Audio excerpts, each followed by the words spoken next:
नमस्कार प्यारे बच्चों, यदि आप 12 मार्च को हिंदी का पेपर देने वाले हैं तो ये वीडियो आप सभी के लिए काफी ज्यादा इंपॉर्टेंट होने वाली है। प्यारे बच्चों, इस वीडियो में मैं आप सभी को ये बताने वाला हूं कि आपको हिंदी की जो कॉपी है वो कैसे लिखकर आनी, जिससे आपको भाई पूरे मार्क्स मिल सके। इस वीडियो में आपको हिंदी की कॉपी लिखने का एक सीक्रेट तरीका बताने वाला हूं। यदि आप क्वेश्चन को गलत भी बनाकर आते हो एग्जाम में, तब भी आपको उस क्वेश्चन के अंदर भाई पूरे मार्क्स दिए जाएंगे।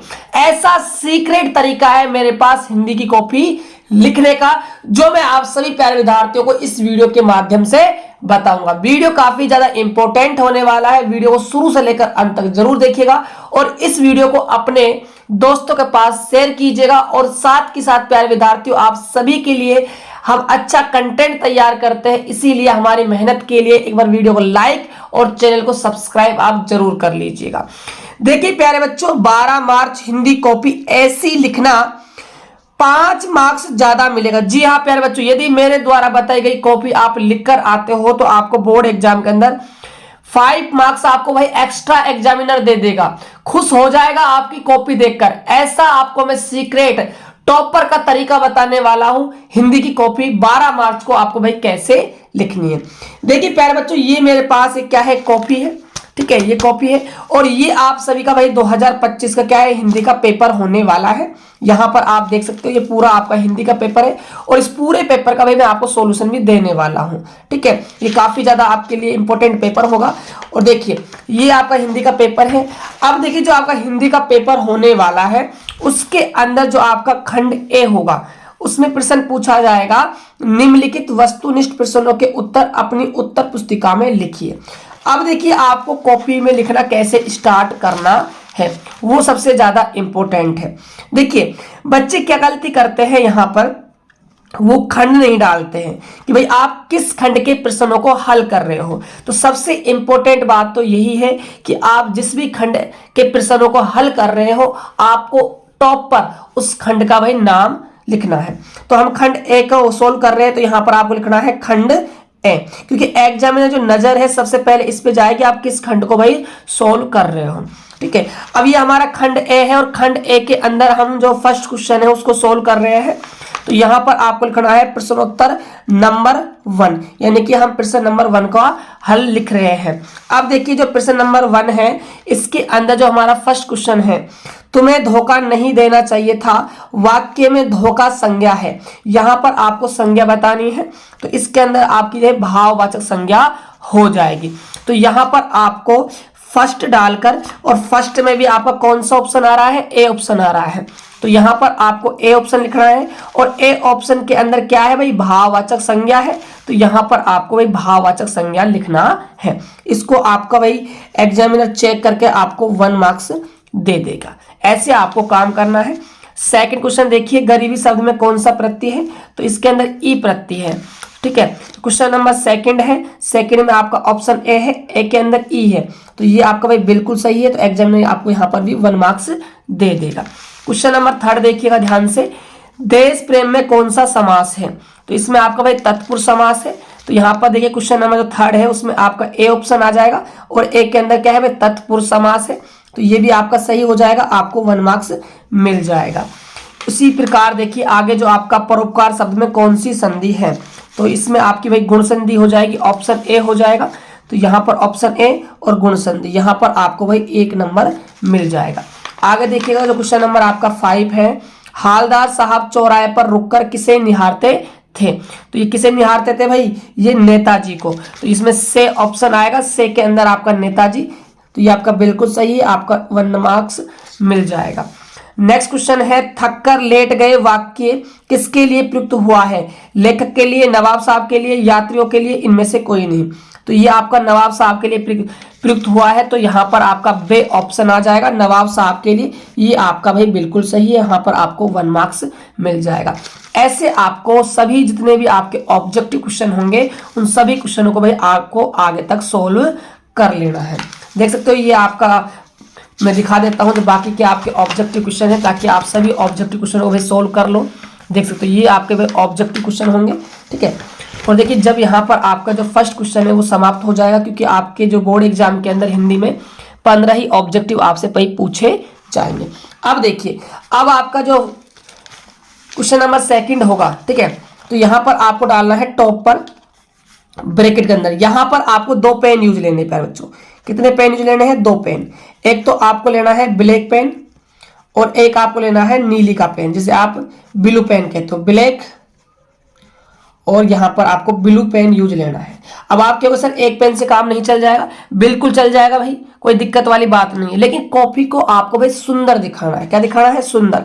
यदि आप बोर्ड की कॉपी को सुंदर दिखाओगे एग्जामिनर के सामने, तो एग्जामिनर आपसे क्या है? प्रसन्न हो जाएगा, क्योंकि आपको पता है जो चीजें अच्छी होती है वो सबको लुभाती है, और लुभाती है तो भाई काम तो बढ़िया हो ही जाएगा। तो इसीलिए आपको 2 पेन यहाँ पर यूज करने हैं। और इनका इस्तेमाल कैसे करना है? देखिए, खंड डालने के बाद जो अंडरलाइन करना है वो आपको ब्लैक पेन से करना है, ठीक है। ब्लैक पेन से यहाँ पर आपको इनको कोष्टक के अंदर भी क्या है? बंद करना है।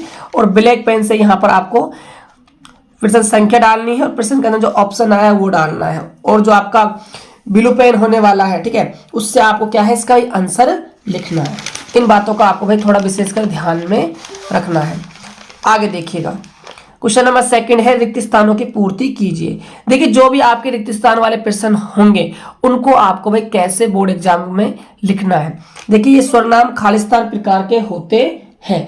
तो ये जो आपका स्वरनाम है, ठीक है, कितने प्रकार के होते हैं? तो आपको यहां पर लिखना है प्रश्नोत्तर नंबर सेकंड, ठीक है। तो यहां पर आपको लिखना है स्वरनाम 6 प्रकार के होते हैं। तो ये जो खाली जगह है हमारी, यहाँ पर जो आंसर है आपको लिखना है 6। ये आपको भाई ब्लैक पेन से लिखना है। ब्लैक पेन से लिखने के बाद इसको अंडरलाइन कर देना है ब्लैक पेन से। इससे क्या बेनिफिट होगा? इससे क्या है, जो एग्जामिनर जब आपकी कॉपी को चेक करेगा तो उसकी जो नजर है वो डायरेक्ट यहाँ पर जाएगी, ठीक है, क्योंकि यहाँ पर उसका क्या है भाई? सीधा फोकस होगा। फोकस होने के बाद उसको पता लग जाएगा भाई बच्चे ने आंसर यहाँ पर दिखाया है। तो ये आपका भाई चेक होकर आपको 1 मार्क्स यहाँ पर दे दिया जाएगा। अगला है, यह पुस्तक मेरी है, वाक्य में खालिस्तान विशेषण है। तो इसके अंदर जो भी विशेषण है संकेतवाचक विशेषण है, तो संकेतवाचक को ब्लैक पेन से लिखकर अंडरलाइन आपको भाई कर देना है, ठीक है। इसी प्रकार क्वेश्चन नंबर 3 है, उसको भी आपको भाई अंडरलाइन कर देना है। यहाँ पर भी आपको पूरे मार्क्स मिल जाएंगे। इसी प्रकार आपको जो बाकी के आपके हैं वो भी आपको कर लेना है। अगला जो प्रश्न होने वाला है, ध्यान दीजिएगा, आपका क्वेश्चन नंबर यहाँ पर 3 है कि भाई निम्नलिखित अपठित गद्यांश को पढ़कर दिए गए प्रश्न का उत्तर अपनी उत्तर पुस्तिका में लिखिए। अब देखिए, जितने भी गद्यांश आपके पेपर में आएंगे उनका भी आपको उत्तर कैसे देना है। तो देखिए, ये प्रश्न उत्तर नंबर 3, प्रश्न संख्या 3 का आंसर लिख रहे हो। देखिए, सबसे पहले जो क्वेश्चन आपका फर्स्ट है, इससे पूछा गया है उपरोक्त गद्यांश का उचित शीर्षक लिखिए। आपको भाई इसका शीर्षक लिखना है। तो फर्स्ट का आप आंसर दे रहे हो, तो यहां पर आपको ब्लैक पेन से क्या लिखना है? उचित शीर्षक। तो इस आप गद्यांश को यदि अच्छे से पढ़ते हो तो इसका जो उचित शीर्षक आएगा वो आपका सुख और दुख आएगा, जिसको आपको भाई ब्लू पेन से यहाँ पर लिखना है। ये आपका बिल्कुल सही हो जाएगा, 1 नंबर आपको यहाँ पर मिल जाएगा। अब देखिए, जो भी आपके गद्यांश के अंदर लॉन्ग क्वेश्चन रहेंगे उनका आप भाई आंसर कैसे दोगे, वो इंपॉर्टेंट है, ठीक है, क्योंकि यहाँ पर बच्चे गलती कर देते हैं। देखिए, प्रश्न क्या है अगला, मानव जीवन में दुखों के आगमन का परिणाम क्या होता है। अब देखिए, यदि आप इसका आंसर यहाँ से पैराग्राफ में से देखते हो तो यहाँ पर आपको मिलेगा कि जिसके जीवन में जितने अधिक दुख होते हैं वह उतना ही सबल होकर सुख की यात्रा पर निकलता है। लेकिन इसको कॉपी के अंदर रिप्रेजेंट आपको कैसे करना है वो सबसे ज्यादा इंपॉर्टेंट है।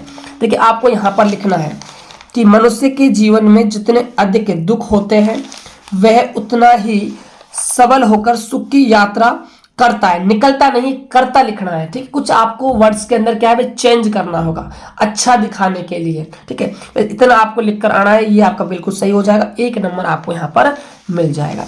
इसी प्रकार आपको जितने भी और गद्यांश में आपसे प्रश्न पूछे गए हैं सभी प्रश्नों के आपको भाई उत्तर इसी प्रकार आपको देने हैं। तो क्वेश्चन नंबर आपका 4 है, ये आपका एक पद्यांश है। जिस प्रकार आपने गद्यांश को हल किया है उसी प्रकार आपको भाई पद्यांश को भी हल कर लेना है, ठीक है। अब देखिएगा, ये आपका भाई जैसे खंड ए समाप्त हो जाता है तो फिर आपको खंड बी यहाँ पर लिखना पड़ेगा। देखिए, मैं आपको एक बात बता देता हूँ, ठीक है। देखिए, यदि आप खंड ए को सोल्व कर रहे हो तो खंड ए के अंदर खंड ए के ही प्रश्न होने चाहिए। खंड बे सोल्व कर रहे हो तो खंड बे के अंदर खंड बे के ही प्रश्न होने चाहिए। ऐसा बिल्कुल ना हो कि आपने टॉप पर खंड ए डाल दिया और इसके अंदर आप क्वेश्चन कर रहे हो खंड बे के, जो बिल्कुल ही क्या है प्यारे विद्यार्थियों, बिल्कुल ही आपके क्या है भाई गलत तरीका ये होता है। आपको एक भी नंबर नहीं मिलेगा, एग्जामिनर आपके मार्क्स काट लेगा। जिस भी खंड को आप कर रहे हो उसी खंड के प्रश्न वहां पर होने चाहिए। अब आप बच्चों का एक डाउट ये भी आएगा कि सर मान के चलिए हम खंड ए को हल कर रहे हैं, तो खंड ए के अंदर क्या हमें सबसे पहले फर्स्ट क्वेश्चन ही हल करना पड़ेगा, क्या हम सेकंड थर्ड भी कर सकते हैं? जी हाँ, आप बिल्कुल कर सकते हो। खंड ए के अंदर खंड ए के जितने भी क्वेश्चन आए हैं, किसी भी क्वेश्चन को आप किसी भी क्रमांक में आप लिख सकते हो, कोई दिक्कत वाली बात नहीं है। बस इतना ही आपको ध्यान रखना है, खंड ए के प्रश्न खंड ए के अंदर, खंड बे के प्रश्न खंड बे के अंदर होने चाहिए। ये भी एक याद रखने का भाई यहाँ पर तरीका है, इसको भी आप थोड़ा सा ध्यान दीजिएगा, ठीक है।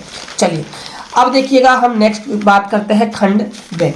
तो आपको सबसे पहले खंड बे को स्टार्ट करने से पहले आपको जो आपकी कॉपी है बोर्ड की उसमें आपको डालना है खंड बे, और खंड बे डालने के बाद इसको ब्लैक पेन से क्या है भाई अंडरलाइन कर देना है। अब खंड बे के अंदर आप सोल्व कर रहे हो, सबसे पहले देखिएगा प्रश्न संख्या है आपकी 5, ठीक है। और यहाँ पर आपसे कहा गया है कि निम्नलिखित लघुत्मक प्रश्नों के उत्तर लगभग 40 शब्दों में आपको भाई लिखने हैं। तो देखिए फर्स्ट जो क्वेश्चन है, काशी की क्या विशेषताएं बताई गई है, संक्षेप में लिखिए। 40 शब्दों में ही आपको सिर्फ उत्तर यहाँ पर देना है। तो देखिए कैसे आपको इस प्रश्न को करना है। आपको खंड बे डालना है, प्रश्नोत्तर नंबर 5 को आप कर रहे हो, तो यहाँ पर आपको एक छोटी सी हेडिंग बनानी है, काशी की प्रमुख विशेषताएं निम्न प्रकार है। तो देखिए लेखक ने काशी को संस्कृति की पाठशाला बताया है, भारतीय संस्कृति का ज्ञान काशी में आकर सहज ही प्राप्त हो जाता है, और भी आपको वही आगे तक लिखना है। मैंने आपको इतना ही लिखकर समझाया है।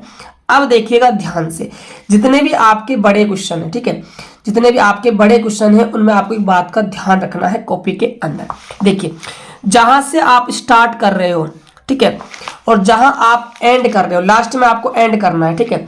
तो जब आप सेकंड जो लाइन होगी आपकी, दूसरी जो आपकी लाइन होगी, वो भी आपको भाई यहीं से स्टार्ट करनी है, और आपको जो एंड है वो यहीं पर करना है। कुछ बच्चे गलती क्या करते हैं कि फर्स्ट जो लाइन स्टार्ट करते हैं यहाँ से लिखना, यहाँ स्टॉप कर देते हैं। जब सेकंड लाइन लिखते हैं तो यहाँ से स्टार्ट करके फिर यहाँ पर छोड़ देते हैं, फिर उसके बाद थर्ड लाइन लिखते हैं, थर्ड लाइन को फिर आगे तक छोड़ देते हैं, फिर फोर्थ लाइन लिखते हैं, उसको यहाँ से स्टार्ट कर देते हैं। ये प्यारे बच्चों आपकी सबसे बड़ी गलती होती है कॉपी के अंदर। याद रखना है, स्टार्ट यहाँ से किया है, यहाँ आप एंड कर रहे हो, तो बाकी की जो लाइन होने वाली जिसमें आप उत्तर लिख रहे हो, उनका जो स्टार्टिंग पॉइंट और जो एंडिंग पॉइंट है वो आपका भाई बराबर होना चाहिए। आगे पीछे शब्द आपके बिल्कुल नहीं होने चाहिए। ऐसे यदि आप करते हो तो आपके भाई मार्क्स काट लिए जाएंगे। ये भी आपको भाई ध्यान में रखना है। तो खंड बे के अंदर क्वेश्चन नंबर 5 को आप हल कर लोगे। इसी प्रकार आपको फिर प्रश्नोत्तर नंबर 6 डालकर यहां से आपको स्टार्ट कर देना है क्वेश्चन नंबर 6 का आंसर, ठीक है। अब देखिएगा खंड जो हमारा बे है, इसमें क्या है, ये क्वेश्चन है, इनको आप भाई तैयार कर लीजिएगा।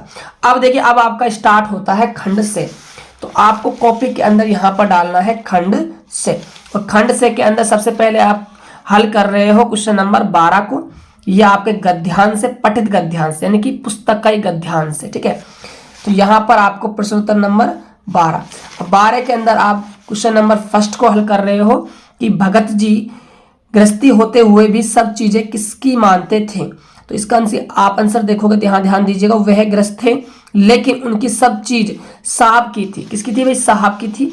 अब आप इसको लिखोगे कैसे, देखो यहाँ पर आपको लिखना है भगत जी गृहस्थी होते हुए भी सब चीज साहब की मानते थे। यहाँ पर ये आपका बिल्कुल सही हो जाएगा, आपको यहाँ पर 1 मार्क्स मिल जाएगा। अब देखिए जब आप सेकंड क्वेश्चन को स्टार्ट करते हो तो आपको एक लाइन का यहाँ पर गैप देना है। कुछ बच्चे क्या करते हैं, यहीं से सेकंड क्वेश्चन स्टार्ट कर देते हैं, जो बिल्कुल ही गलत तरीका है। आपको एक लाइन छोड़कर अगली लाइन से भाई क्वेश्चन को स्टार्ट करना है। फिर जो भी क्वेश्चन आपसे पूछा गया है नेक्स्ट क्वेश्चन वो देखिएगा, साहब का दरबार किसे कहा है, ठीक है। बाकी जितने भी प्रश्न है आप सभी प्रश्नों को इसी प्रकार यहाँ पर सोल्व कर दोगे खंड से के प्रश्नों को, ठीक है। चलिए अब हम बात करते हैं नेक्स्ट जो आपका है खंड दे। खंड दे की ओर चलते हैं। देखिएगा ये आपका पूरा देख सकते हो, आपका पेपर है हिंदी का जो 12 मार्च को होने वाला है, ठीक है। देखिए ये आपका पूरा भी पेपर, इसको आप अच्छे से देख लीजिएगा। हम बात करते हैं खंड दे के सभी प्रश्नों के। देखिएगा तो यहाँ पर आपका है खंड दे। तो खंड दे के अंदर जो आपसे फर्स्ट क्वेश्चन पूछा गया है, प्राकृतिक सौंदर्य के अलौकिक आनंद में डूबी लेखिका को कौन कौन से दृश्य झकझोर गए हैं। ठीक है, 60 शब्दों में आपको यहाँ पर उत्तर लिखना है। ये बड़े क्वेश्चन है प्यारे विद्यार्थियों, आपको यहाँ पर अच्छे से प्रश्न संख्या डालकर 17 यहाँ से स्टार्ट करके याद रहे, जितने भी 60 शब्द के हैं, 60 शब्द के यहाँ से आपको उत्तर देने हैं। मान के चलिए आपको 60 की बजाय आपको 65 से 70 शब्दों में, ये शब्दों में क्या है, उत्तर लिखना है। यदि आप 65 से 70 शब्दों में उत्तर लिखकर आओगे तो भाई आपको पूरे मार्क्स यहाँ पर दे दिए जाएंगे। 4 मार्क्स का क्वेश्चन तो 4 मार्क्स आपको यहाँ पर मिल जाएंगे। ये मान के चलिए आपको पूरा एक पेज यहाँ पर लिखकर आना है। चलिएगा, अब देखिए जो आपका प्रश्न संख्या है 18, निम्नलिखित विषयों में से किसी एक विषय पर लगभग 300 शब्दों में निबंध लिखिए। 6 नंबर का ये आपका भाई प्रश्न होने वाला है। तो यहाँ पर आप देख सकते हो, यहाँ पर 4 जो है आपसे निबंध पूछे जाएंगे। राष्ट्रीय विकास में नारी की भागीदारी, अगला है आपका जो निबंध है, कन्या भ्रूण हत्या एक जघन्य अपराध। क्वेश्चन नंबर देखिए इसके अंदर आतंकवाद एक विश्व समस्या। और जो आपसे लास्ट 4 जो यहाँ पर निबंध पूछा गया है, बाल विवाह एक अभिशाप। अब आप लोगों को वो निबंध यहाँ पर लिखना है जो आपसे भाई अच्छे से आता है, जिसको आप अच्छे से तैयार कर कर गए हो। ऐसा बिल्कुल मत करना कि जो निबंध आपसे आता ही नहीं है, टूटा फूटा आता है, आप उसको स्टार्ट कर देते हो, फिर बाद में उसको काट पीट कर फिर आप दोबारा से क्या है, निबंध को लिखते हो। यदि बोर्ड कॉपी के अंदर आप काटा फांसी करते हो तो वहां आपके भाई नेगेटिव हो जाएगी। ठीक है, नेगेटिव में आपके भाई मार्क्स काट लिए जाएंगे, क्योंकि एग्जामिनर जैसे आपकी कॉपी चेक करता हो जाएगा, उसको वहां पर क्या है भाई, आपकी मिस्टेक दिखेगी, गलतियां दिखेगी। इसका मतलब क्या है, बच्चे को कम आता है। और आप भी समझते हो कम आता है, इसका मतलब एग्जामिनर जो कॉपी है उसको अच्छे से भाई चेक करेगा। याद रहे, कॉपी के अंदर काटा फांसी बिल्कुल नहीं करनी है, हिंदी कॉपी के अंदर। ठीक है, चलिएगा, अब देखिए मान के चलिए मैं निबंध लिख रहा हूं, ठीक है, राष्ट्रीय विकास में नारी की भागीदारी पर। तो इस निबंध को लिखने के लिए कुछ यहाँ पर आपको पॉइंट दिए हुए हैं, इन पॉइंटों को ही आपको भाई एक्सप्लेन करना है कॉपी के अंदर। पहला है प्रस्तावना, भारतीय नारी का स्वरूप, वर्तमान युग में नारी और स्वतंत्र भारत में नारी की भूमिका, और आपका उपसंहार। तो देखिए सबसे पहले आप किस प्रकार इस प्रश्न को शुरू करोगे, तो यहाँ पर आपको लिखना है प्रश्नोत्तर नंबर 18।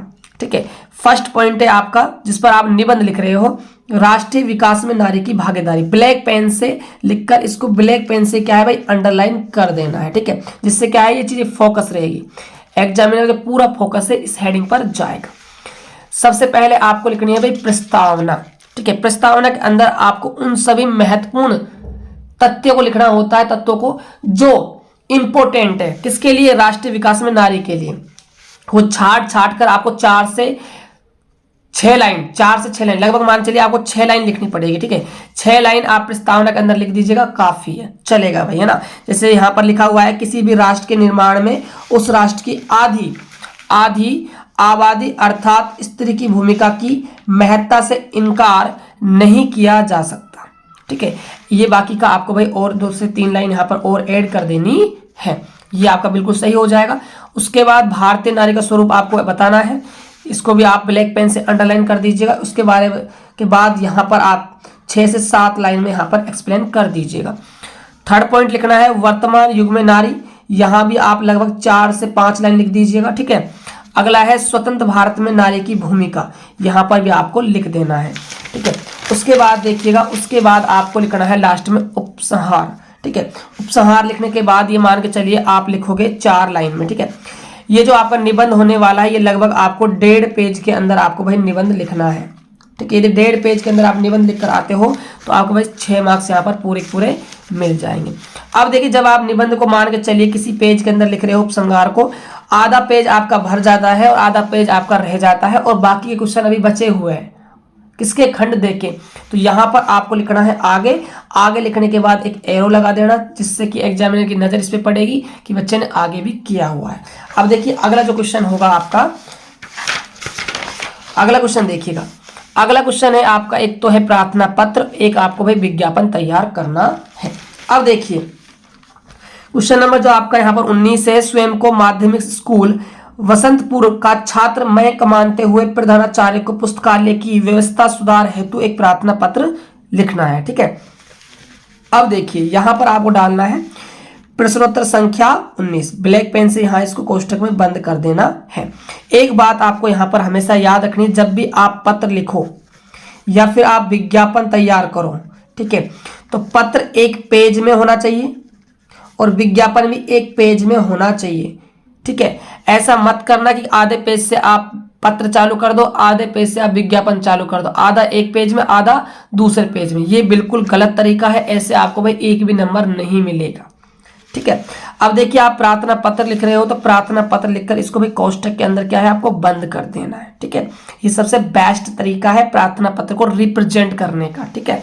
अब देखिए पत्र लिखना आप सभी जानते हो, सेवा में श्रीमान प्रधानाध्यापक महोदय, यहाँ आपको भाई स्कूल का नाम लिखना है, यहाँ पर आपको विषय लिखना है, किस विषय पर आप पत्र लिख रहे हो, और बाकी का जैसा आप पत्र लिखते हो वैसा आप भाई लिख कर आ जाना। अगला देखिए, अगला है आपका, आपके स्कूल में SUPW शिविर में निर्मित अनुपयोगी सामग्रियों से उपयोगी सामग्री बिक्री हेतु एक विज्ञापन लिखिए। एक विज्ञापन आपको भाई तैयार करना है। देखिए कुछ बच्चों को विज्ञापन लिखने का भाई तरीका ही नहीं पता है, ठीक है, तो वो भी ध्यान से सुन लीजिएगा भाई विज्ञापन कैसे लिखा जाता है। अब देखिएगा प्रश्नोत्तर नंबर 20, ठीक है। देखिए विज्ञापन को हमेशा ऐसे इस प्रकार एक कोष्टक के अंदर क्या है भाई बंद करना है, ठीक है। ये आपको कोष्टक के अंदर क्या है विज्ञापन को बंद करना है। उसके बाद आपको सबसे ऊपर यहाँ हाईलाइट करना है, क्या करना है हाईलाइट करना है, किसको, किसके ऊपर आप विज्ञापन तैयार कर रहे हो। तो ये आपका SUPW क्या है शिविर है, तो यहाँ पर आपको लिखना है SUPW शिविर, इसको आपको भाई बंद कर देना है। इसके बाद इसके बारे में कुछ आपको महत्वपूर्ण यहाँ पर बिंदु लिखने हैं, ठीक है। महत्वपूर्ण बिंदु लिखकर आपको पूरा अच्छे से एक दो यहाँ पर आप चित्र यानी डायग्राम यहाँ पर आप बना सकते हो, एक दो यहाँ पर आप डायग्राम भी बना सकते हो आजू बाजू। सबसे बेस्ट तरीका रहेगा रिप्रेजेंट करने का विज्ञापन को। यदि प्यारे विद्यार्थी ये है आपके हिंदी की कॉपी लिखने का सबसे बेस्ट सीक्रेट तरीका। यदि आप ऐसे कॉपी लिख कर आते हो बोर्ड एग्जाम के अंदर तो आपको एग्जाम में 5 मार्क्स क्या है भाई ज्यादा देगा। तो प्यारे बच्चों आप सभी कमेंट करके जरूर बताना आपको ये वीडियो कैसा लगा। यदि वीडियो अच्छा लगा हो प्यारे बच्चों तो आप सभी से रिक्वेस्ट है चैनल को सब्सक्राइब करके इस वीडियो को शेयर जरूर कर दीजिएगा। तो मिलते हैं नेक्स्ट वीडियो में, तब तक के लिए जय हिंद, वंदे मातरम।